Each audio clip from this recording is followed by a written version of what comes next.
Hello everyone.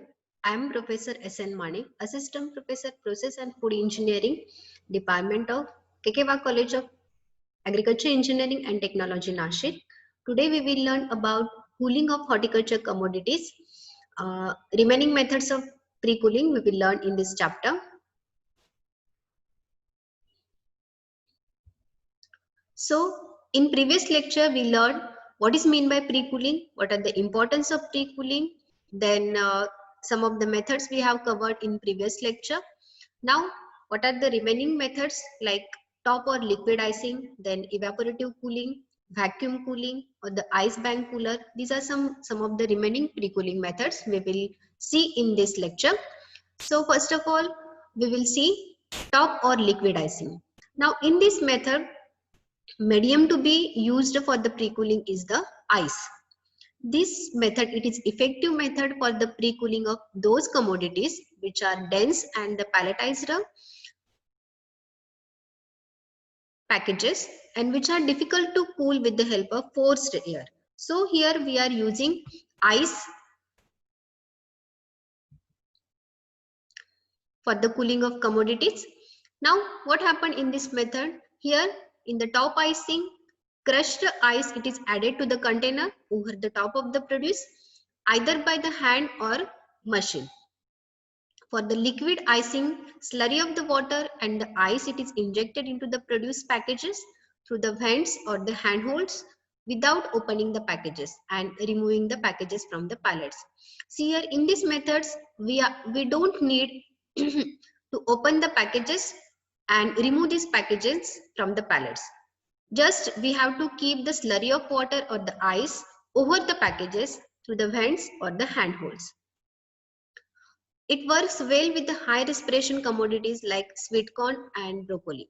This kind of method you can use for those commodities which are high respirating commodities like sweet corn or the broccoli.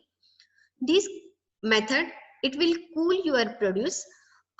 Suppose you used 1 pound of ice, so it will cool 3 pound of produce and it will reduce the temperature from 85 degree Celsius, degree Fahrenheit to the 40 degree Fahrenheit. Means approximately 29 degree Celsius to 4 degree Celsius. You can reduce that temperature by using this method of cooling. But this method it has certain disadvantages, like this method it is not suitable for ice sensitive products, and these ice sensitive products it may get damage to your commodities like berries like products. It may be raspberries, strawberries, then bulb commodities, okay, like garlic or the onions and potatoes, etc. Then tomatoes it also not get tolerated by the ice. So which kind of products it is to be handled by this method? Like artichoke, then asparagus, shatavari, then broccoli, and already I told you that high respirating commodities like sweet corn or broccoli, then cauliflower, radish, and carrots. For this kind of commodity, you can prefer this top or liquid icing method. Those who can sustain the or tolerate the ice.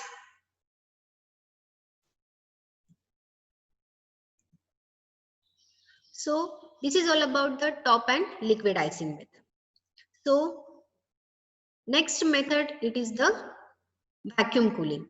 Now this method it is used for those kind of commodities which are having high leaf to surface area. We will see in later that initially which kind of need it is required for the vacuum cooling, like it requires enclosure in the chamber so that we can maintain the vacuum or the less pressure. See, as the vacuum pressure goes on increasing, what happens? Water within the plant which gets evaporates and it removes the heat from the tissues. See, whatever amount of water present in that commodity, it starts to get evaporates, and this evaporation it is started at 0 degrees Celsius. See, as we know that this pressure it is reduced up to the 4.6 mm of Hg. Okay, and usually water starts to boil at 100 degrees Celsius. But here in the vacuum cooling, due to the reduction in pressure, water starts to boil up at 0 degrees Celsius, and that is called as a boiling effect. So due to the evaporation, what happen? Water from the inner side, it will be comes on the surface of your commodity and it starts to vaporize. Okay, so due to the vaporization, your surface of that commodity, it becomes cool, and for this cooling it will requires approximately 20 to 30 minutes. Now this method, it is works best for those commodities like leafy vegetables which having the higher leaf to leaf area or the high surface to volume ratio, like lettuce. So these kind of uh, products you can cool by the using vacuum cooling method. So in this method, in order to reduce the water loss from that commodities, initially you can spray or sprinkle some water prior to vacuum cooling or prior to placing your commodity in your chamber. So this method, it is called as a hydrovac cooling, means sprinkling of water on your produce prior to placing in the vacuum chamber. That is called as a hydrovac cooling in order to avoid the water loss. Now this method of vacuum cooling, it requires the vacuum tube so that air pressure can be reduced. Now this method, it has certain disadvantages. This method, it requires some equipment which is expensive. We need that vacuum tube for creating pressure, so that will require some cost. Then it is not suitable for small scale farming system which are small farmers. It doesn't afford this kind of method or this kind of instrument. Then it is not suitable for those commodities which having less surface to volume ratio. Okay, and it is not suitable for the waxy produce. Okay, those commodities which are provided with the waxy layer like apple or tomatoes. Okay, so these kind of commodities, for these commodities we cannot prefer this vacuum cooling method. So these are certain disadvantages of this vacuum cooling.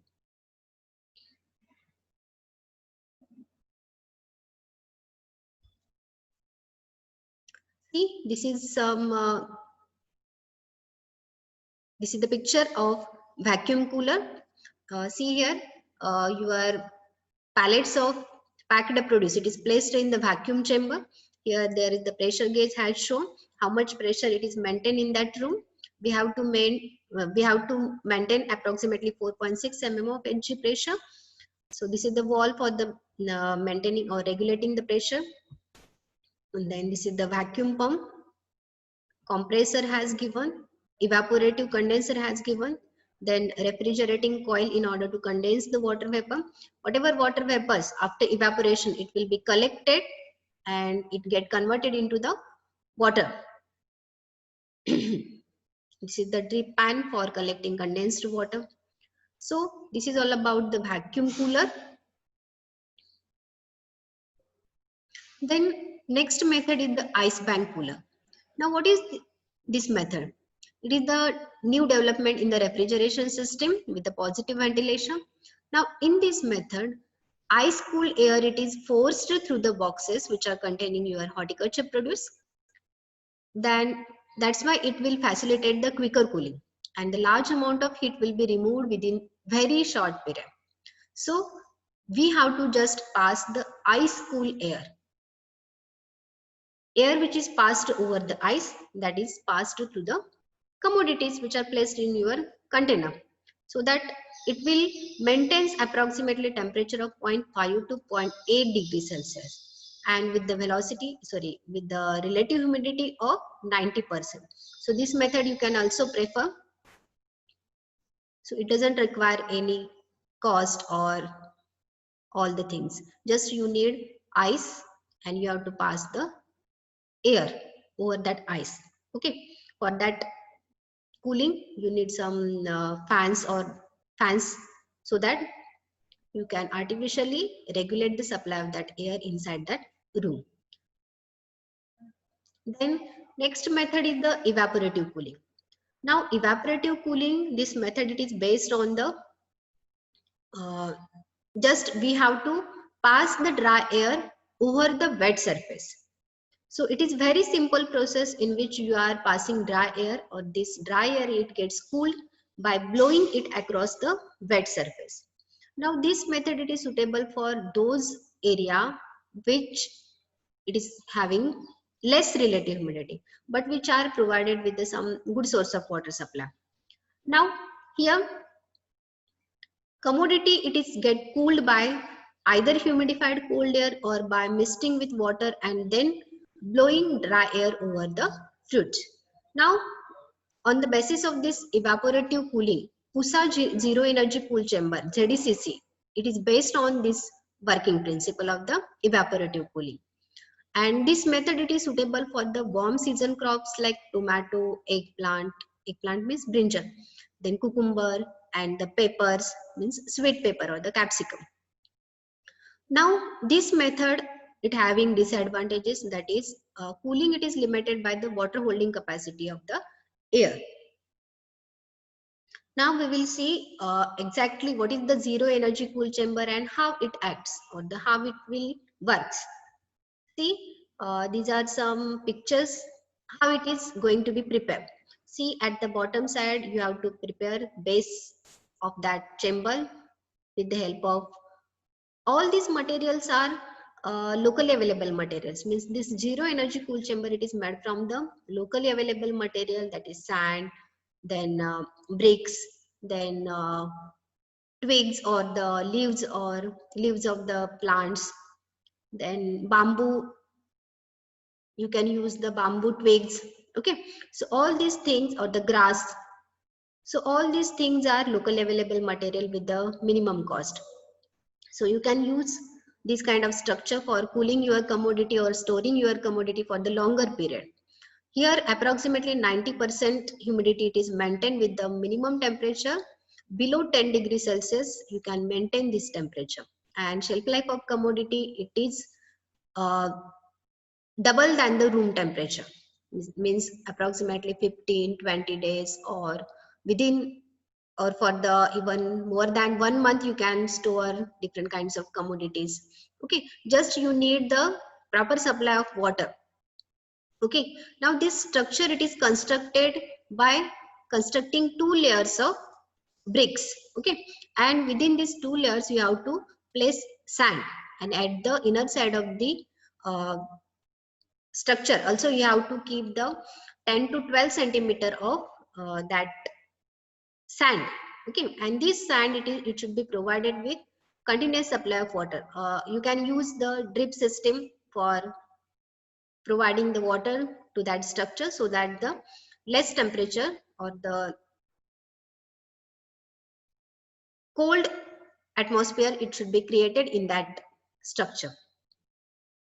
See here, drip supply as shown here. Here commodity has stored inside the structure, and this is the covering for your structure, and it is available made from the bamboo sticks or grass cover. Okay, then jute bags also you can use for covering that kind of cover. Okay, so this is very low cost structure in which you can extend the shelf life of your commodity for more than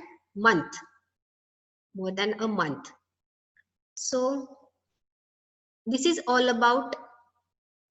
In this lecture we learned proper liquid icing method, then vacuum cooling method, then ice pan cooler, and the evaporative cooling method. So thank you.